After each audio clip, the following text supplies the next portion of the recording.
माऊली जी के पास में आकर, संत ज्ञानेश्वर माऊली जी के पास में आकर वो महिला दो रोने लगी। हमारा मंगलसूत्र, हमारी चेन चली। अब उन महिलाओं को ये तो नहीं मालूम था कि शिव नाम जपने वाला, ओम नमः शिवाय कहने वाला, श्री शिवाय नमस्तुभ्यम कहने वाला, नमः शिवाय का जाप करने वाला जो शंकर को ज़्यादा भजता है, उन महिलाओं को ये नहीं मालूम था कि उसके ऊपर शंकर का ही एक अंश स्वरूप आकर विराजमान हो जाता है। उसकी वाणी स्वयं की नहीं रहती, जो शंकर की मस्ती में डूबा रहता है उसकी वाणी खुद की नहीं रहती, शंकर की खुद की वाणी हो जाती है। जो वो बोलता है शिव जी को वो पूर्ण करना पड़ता है।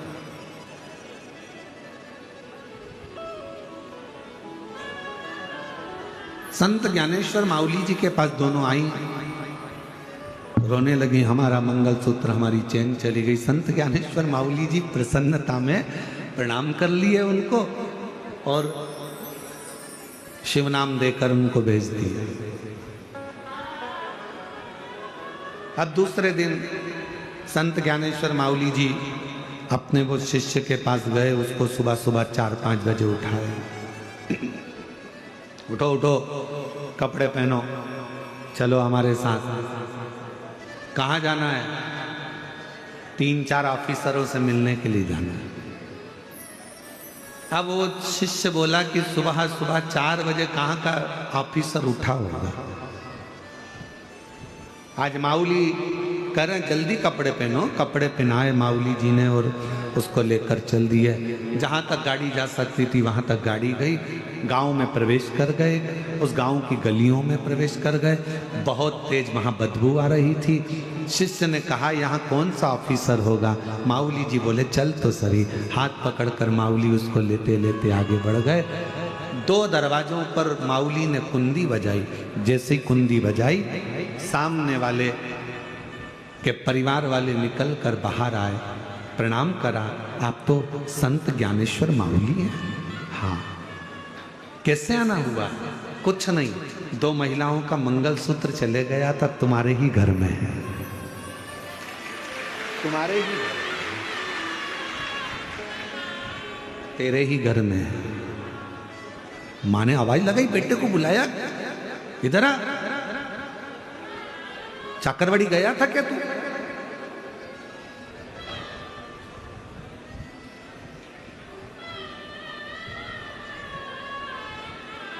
पहुंचा था क्या? मेले में गया था क्या? हाँ। कुछ लाया है? हाँ। चरणों को प्रणाम करा। संत ज्ञानेश्वर माऊली जी ने कहा ये मैं दूसरे के धन को नहीं ले सकता।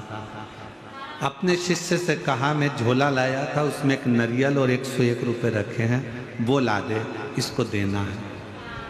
परिवार के लोग कहने लगे मेरा बेटा तो चोरी कर लाया और तुम उसको नरियल और 101 रुपये दे रहे हो। संत ज्ञानेश्वर माऊली जी ने कहा ये चोरी करने भी आया तो कहाँ आया, इसकी दक्षिणा देना भूल गया था, इसलिए देने के देने शर्मोशार हो गया। तकलीफ में इतना पड़ गया कि आखिरी में संत ज्ञानेश्वर माऊली जी को ढूंढता ढूंढता चला। उस समय पर संत ज्ञानेश्वर माऊली वारी कर रहे थे। विठ्ठल विठ्ठल विठ्ठल वारी कर। किसको मालूम था कि वारी, मेरा पूरे महाराष्ट्र वासियों से निवेदन है, अगर मेरी वाणी पूरा महाराष्ट्र और मराठवाड़ा सुन रहा हो तो मैं उनको हाथ जोड़कर निवेदन करूंगा, अपने अपने घर के बच्चों को, बेटों को, बेटियों को, माता को, पिता को, भाई को, बंधु को प्रेरणा दो कि हमारा जन्म इस महाराष्ट्र में हुआ है और हम पैदा अपने पंडरीनाथ के लिए हुए हैं, हरि विठ्ठल के लिए हुए हैं। महाराष्ट्र के आज के समय में, आधुनिक युग में धीरे धीरे धीरे धीरे वारी करने वालों की संख्या घट रही है। पर इस व्यासपीठ से निवेदन करूंगा, हर घर से एक वारी करने वाला निकलना चाहिए। हर घर से आषाढ़ी एकादशी पे जाने के लिए, वारी करने के लिए, पंढरपुर की यात्रा के लिए हर एक घर से निकलना चाहिए। तो वो अकेला नहीं निकलता, उसके साथ कदम से कदम मिलाकर मेरा शंकर भी वारी वाले के साथ चलता। वारी करो। संत ज्ञानेश्वर माउली जी को ढूंढ रहा है वो चोर। क्षमा मांग लूं, मेरा भाई चले गया, बंधु चले गया, मेरा परिवार नष्ट हो रहा है, एक बार संत ज्ञानेश्वर माउली जी से क्षमा दो।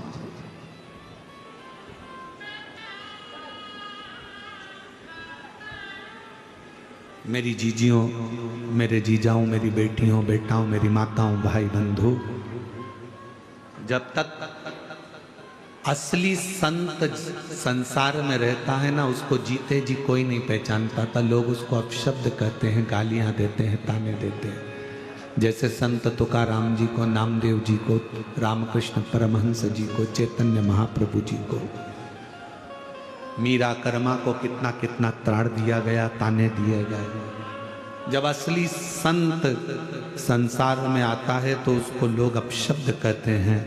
जब वो चला जाता है तब उसकी पहचान होती है कि वो कोई साधारण नहीं था, शिव का एक दूत बनकर आया। शिव का दूत था, उसको हम पहचाने नहीं, हम उसको जाने नहीं।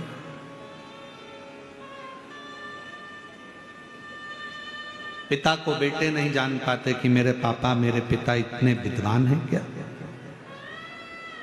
बहू सास को नहीं पहचान पाती, क्या मेरी सास इतनी विद्वान है क्या। सास की गणना बहू को कब मालूम पड़ती है, जब उसका जापा और डिलीवरी का समय आता है। जापे के समय पर कोई साथ नहीं देता, अकेली सास हॉस्पिटल में भी रात दिन एक करती है, और बच्चे को लेकर जब घर आती है तो बच्चे के लिए रात दिन एक करती है। बहू को सांत्वना देती रहती है, घबरामती मम्मी, कोई संभालने वाला नहीं है, जापा कैसे होगा, क्या होगा, मैं हूं ना, तू क्यों चिंता करती है। मम्मी, घर में टिफिन कौन बनाएगा, चाय कौन बनाएगा, दूध कौन गर्म करेगा। सास कहती मैं हूं ना, तू क्यों चिंता करती।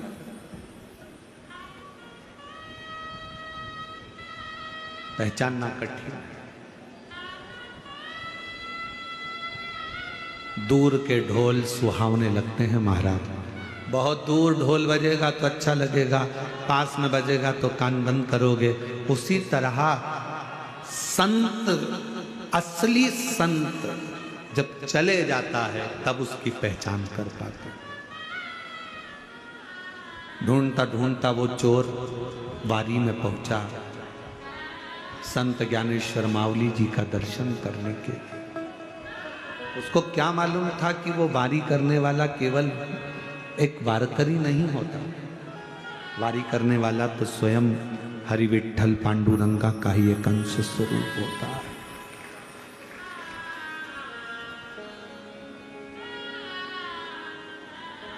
और विठ्ठल विठ्ठल विठ्ठला,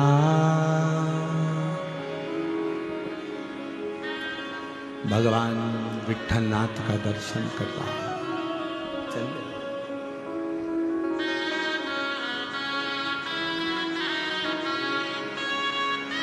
और स्मरण करता करता आप और हम 2 मिनट, आपके अंदर ऐसा महसूस होना चाहिए कि आप संत ज्ञानेश्वर माउली के साथ में हरि विठ्ठल की वारी कर रहे हैं। कुछ देर आप ऐसा महसूस करो कि मैं पैदल चाकरवाड़ी से निकली हूँ। चाकरवाड़ी की गलियों से निकलती निकलती कच्ची रोड से बाहर निकली हूँ। फिर मैं वहीं से लातूर की ओर बढ़ते बढ़ते वहाँ से मैं सीधे पंढरपुर की ओर बढ़ रही हूँ। और पंढरपुर की सीमा में संत ज्ञानेश्वर माउली भी विठोबा विठोबा विठ्ठल विठ्ठल कर रहे हैं और मैं भी विठ्ठल कर रहे हैं।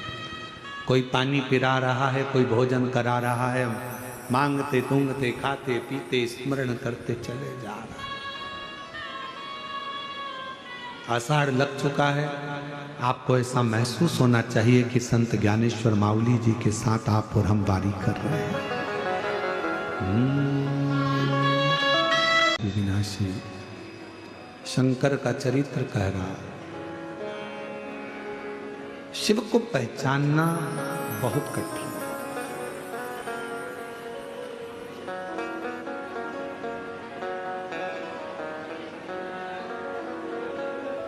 जितने जितने जन्म मां पार्वती जी के हुए हैं,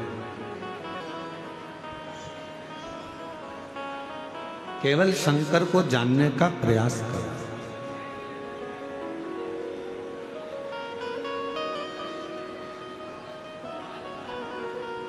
एक शिव नाम जपने वाला हो, शिव नाम लेने वाला हो, शंकर का गुणगान करने वाला हो, हम तो आपको भी कहते हैं जितने और हम केवल हम नहीं कर रहे, विद्येश्वर संहिता शिव महापुराण का महत्तम गीता प्रेस गोरखपुर की शिव पुराण लेकर आओ और उस शिव पुराण को हिंदी में पढ़ लो। उसमें आपको लिखा हुआ मिलेगा कि जहाँ से शिव महापुराण की कथा सुनकर जाने वाला व्यक्ति शिव भक्त जिस जगह से निकल कर जाता है, उस रोड पर, उस नगर में, उस गांव में अगर कोई अधोगति में मर गया हो, एक्सीडेंट से मर गया हो, कोई गर्भस्थ मर गया हो, गर्भ में कोई शांत हो गया हो, ऐसी महिला या ऐसा पुरुष भी, उसके गांव का भी व्यक्ति अगर कथा सुनकर, शिव पुराण सुनकर कोई जा रहा है, उसके मुख का दर्शन कर लेता है तो उसकी भी 71 पीढ़ी तर जाती है।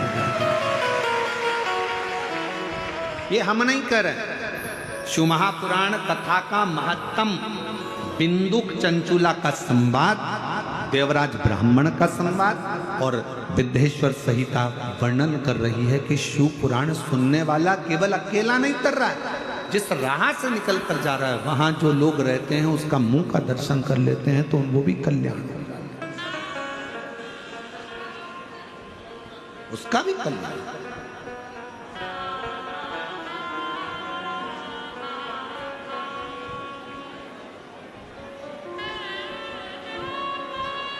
जो इनका बेर शंकर भगवान से नहीं है। कल आपको कथा में कहा था, परसों भी आपको कहा, मेरे भोले बाबा का ना तो किसी देवता से बेर है, ना कोई गंधर्व से, ना कोई अप्सरा से, ना कोई किन्नर से, ना कोई नाग से, ना मेरे शंकर भगवान का किसी असुर से कोई बेर, किसी से बेर।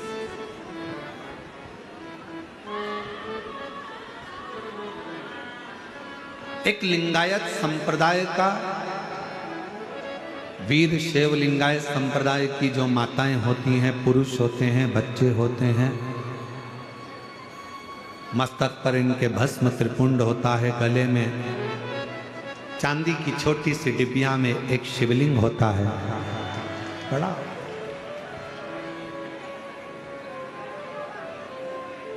वीर शैव लिंगायत संप्रदाय में ये चीज बताई जाती है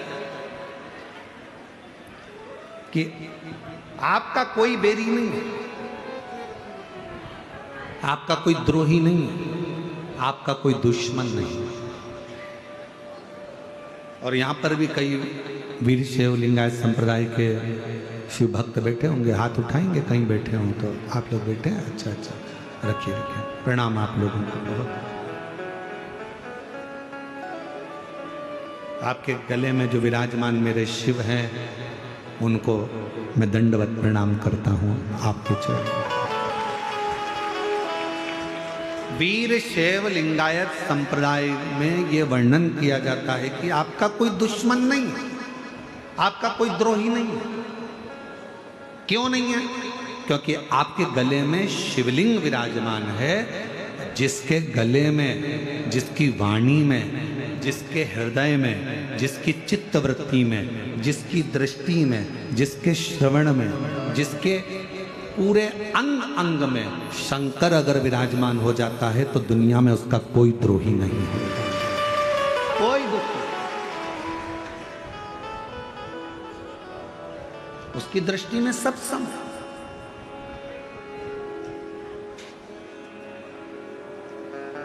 शिव भक्त के पास अगर कोई जाकर कह दे तुम्हारे लिए वो ऐसा बोल रहे थे, वो वैसा बोल रहे थे, उन्होंने ऐसी निंदा करी, ऐसा बोल दिया, शिव भक्त अगर असली शिव भक्त है ना तो वो एक ही बात कहेगा, नमन है उनको जो निंदा कर रहे हैं, प्रणाम है उनको जो अपशब्द कह रहे हैं। शिव भक्त, मेरे शंकर भगवान की दृष्टि में कोई भेद ही नहीं था। तारकासुर के 3 बेटे तारकाक्ष, विदुमाली, कमलाक्ष की तीनों एकत्रित होते हैं और तीनों पूछा। एक बार देवर्षि नारद ने तारकाक्ष से पूछा, विदुमाली से पूछा, कमलाक्ष से पूछा।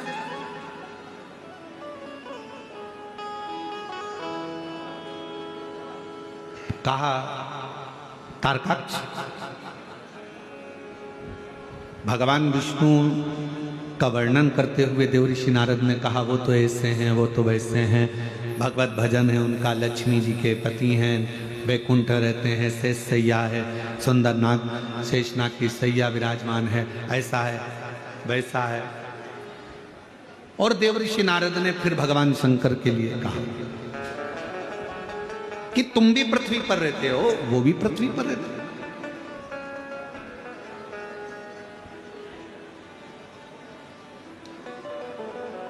हमको लगता है आपके द्रोही तो शिव ही होंगे। तारकाक्ष से देवर्षि नारद ने कहा कि आपके द्रोही तो शंकर होंगे। तो तारकाक्ष ने उत्तर दिया, मेरे पिता तारकासुर जिनके प्राण गए षडानंद कार्तिकेय के द्वारा, वो मेरे पिता ने ही वर मांगा। मेरे पिता ने कभी नहीं कहा कि शिव तुम्हारा द्रोही, शिव तुम्हारा दुश्मन। दुश्मन कौन? तो कहा इंद्र। इंद्र से मतलब है हमारे शरीर का सबसे बड़ा दुश्मन ही हमारी इंद्रियां। इन नैनों को रोग लगा है रोज सिनेमा देखन का।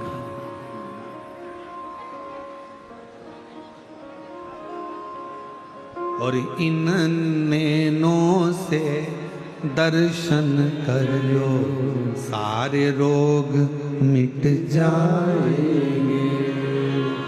हरि ओम हरि ओम हरि ओम हरि ओम। इन कानों को रोग लगा है रोज चुगलिया सुनने का। ये रोग है। इन कानों को रोग लगा है रोज चुगलिया सुनने का। रात के समय पर हरि पाठ हो रहा हो तो तुम्हारे को बकासी आना चालू हो जाता है। रात को सुंदरकांड हो रहा हो तो फिर कमर दुखने लगती है। रात को कीर्तन हो रहा हो तो तुम्हारा मन सोने का करता है। और वही रात को